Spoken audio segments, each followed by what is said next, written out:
Hi guys, so samahan niyo ako at magluluto tayo ng ampalaya with sliced pork.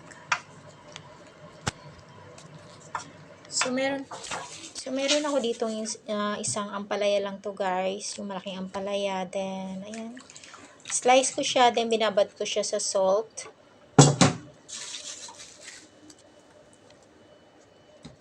Then meron ako ditong maliit na pork meat, so i-slice ko siya. So ayan, minarinate ko siya sa sesame oil, white pepper, sugar, konting chicken powder, at saka konting light soy sauce. Yan. Then, lagyan natin siya ng cooking wine.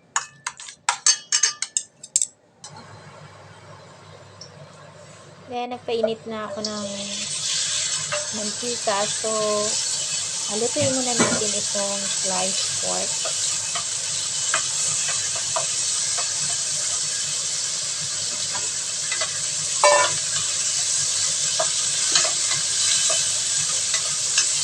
Maganda sana ito pag medyo mag-brown siya.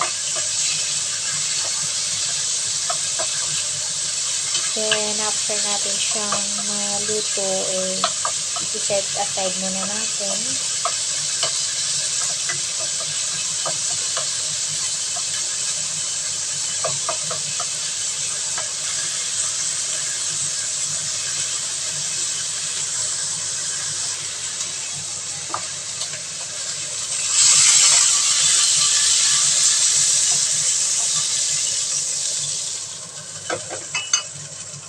Hindi ko na hinugasan yung pan. So, dito rin natin niluto yung ampalaya. So, isutay ko na itong garlic. So, garlic lang yung ilalagay ko. Then, lagay na natin yung ampalaya. So, by the way guys, yung ampalaya pala kanina, binabad natin sa salt. And then, ginagawan ko siya kasi para mawala yung alat masyado. Then, naglagay ako ng sugar.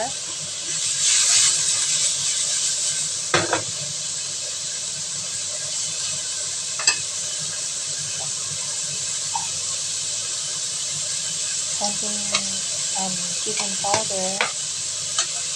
So, depende sa inyo kung hindi kayo gumagamit ng chicken powder. So, saan kasi nilalagay ko yung powder.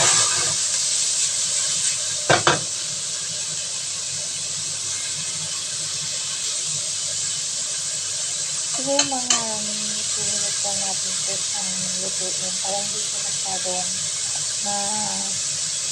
lumambot ng gusto para crunchy pa rin yung gulay.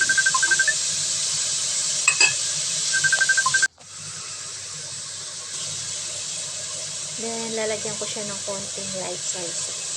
Ayan, konti lang siya.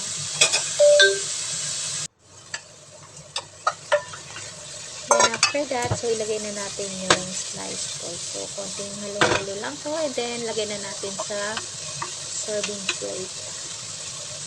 Simple ko naman na yung sliced pork. So, ayan. So, thank you for watching guys. God bless.